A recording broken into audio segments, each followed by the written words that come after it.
Hello and welcome back to the channel. Today I'm playing Dice Chess, where rolling 3 die determines what pieces you're allowed to move. My goal is to win 5 games. Let's get started with game number 1. Alright, game number 1 we get the black pieces, white rolls nothing, and we roll a single knight move. Let's go with this one, looking for c2 and then taking the king. Oh, and we get a rook move as well. Whoops, rook to b8. Opponent rolls nothing again. Okay, don't mind if I do. We get a pawn move, a queen move, and a bishop move. So obviously we'll set up the 4-move checkmate, looking for f2, taking the king. And opponent gets a pawn move and either a rook or queen move as consolation. We get d4 threatening the bishop right away and queen to d3.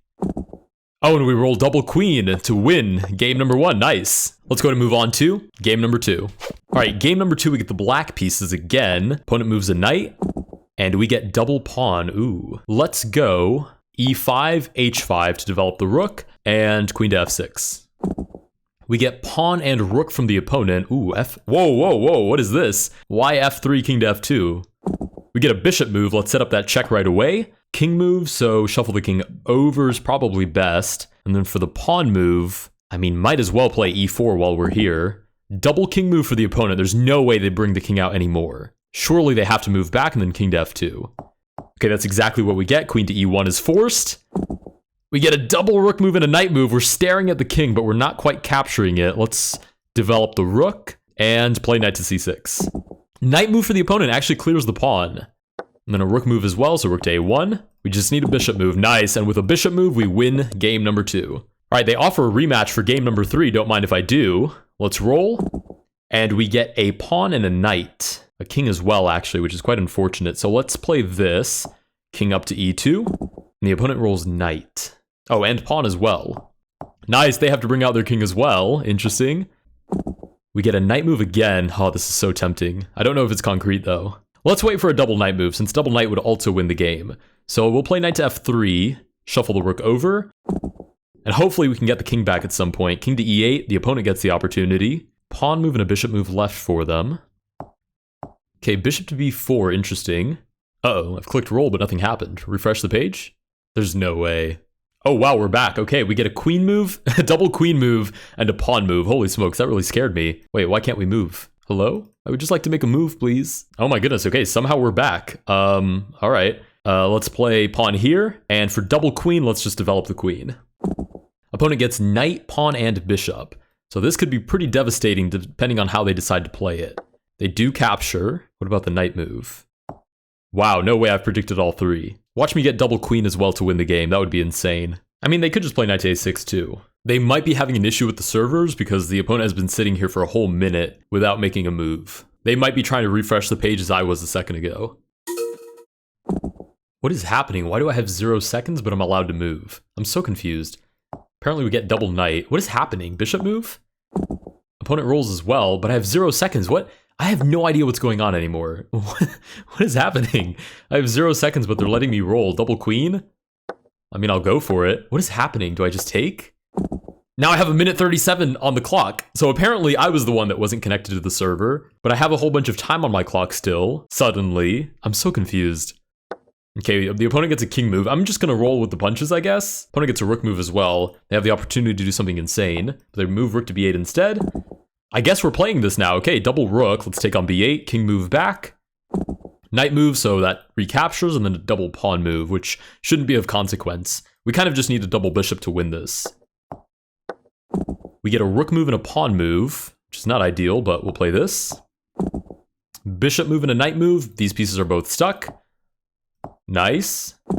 We get one rook move. Let's do this. I mean, it's not the most offense that I've ever played, but it's probably concrete. Opponent gets a double knight move. That would be insane. This would be a little less insane, but still very concrete. Threatening double knight for the win. Nice. King move for the opponent. And we get a pawn move and a bishop move.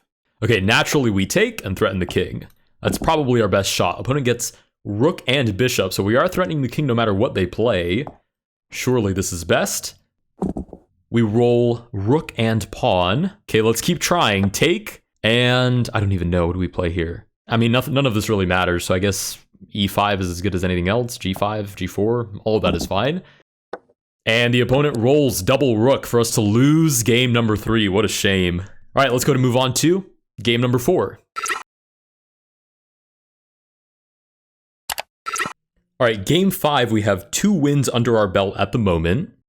And white rolls absolutely nothing. We roll a knight and a pawn. Let's move this knight, this pawn, and develop the rook. This is already very promising. The opponent gets a single knight move. We get double knight. Obviously, I have to go directly for it. And the opponent rolls knight and rook. Okay, on the next turn, if we roll knight, we win this game. Nice, and with that, we win our 3rd game, which is game number 5. All right, let's go to move on to game number 6. All right, game number 6, we get the white pieces. And the opponent rolls a knight this time. Not to mention a rook, but it's a little bit of a wasted move. Oh my goodness, we've rolled nothing. And the opponent rolls pawn and double bishop. Oh goodness, goes straight for the queen. Luckily, we get to take back. We can choose between which one. Let's take back with the bishop. I feel like that's a little bit more sound. The opponent rolls queen and king, so must move the king over. Nice. And we roll a single knight move. Let's develop this knight since it has a direct line to the king. The opponent rolls double rook and a queen move. Let's see how aggressive they are. Okay, decently aggressive. We roll double king. Let's move him out of the way. And bishop. We could just threaten the queen right away. I don't know if that's very concrete, but I'm tempted to do it because if the queen ever takes and we get something like double pawn, we win the queen anyways. The opponent rolls pawn, knight, and king. Interesting. Oh, and with double bishop, nice. We win game number 6, which is our 4th victory. Let's go to move on to game number 7. Oh, we get a rematch. Don't mind if I do. All right, we roll the white pieces and get nothing again. Oh, goodness. Oh, but the black pieces don't either. Oh, wow, we get double knight. Well, no choice. In my book, there's no choice but to play for it. The opponent rolls a single knight move. Come on, you know what we need. Oh, we don't get it. We get a double rook move, which is totally wasted. If they get any pawn moves, we're almost toast. They get a double rook move as well. And knight to d4. Oh, goodness. We are basically symmetrical here. Double rook. There's only 2 moves on the board, which is rook back and forth. I've refreshed the page because I'm not sure if it's a connection issue for the opponent, but they've now used a minute of their time looking for rook to a8, rook to b8. I'm not sure if they think it's my turn. And they found it. I've spoken a little bit too soon. Oh, we roll knight. Oh, goodness. They know that I have to play this. They know that I have 0 self-control. Okay, we're taking on c7, rook to b1. I think they're preying on me. I think this is intentional to make me rage when I don't get it at the last possible second. With any luck, the opponent doesn't roll queen or double knight. Okay, opponent having another deep think here. I'm still not sure about what. Okay, they're now under 30 seconds. I am going to count this one because my opponent offered me a rematch. So they are either rage baiting me right now because I'm threatening mate in 1, or they've lost connection, which I guess I should give them the benefit of the doubt and assume that is the case. But either way, it was a rematch sent directly to me, so I'm going to take this victory. And the opponent does, in fact, time out. With that, we win game number 7 for our 5th victory. If you guys did enjoy this video, please consider liking and subscribing. Let me know down below if you guys have any strats for Dice Chess, and I will see you guys in the next one.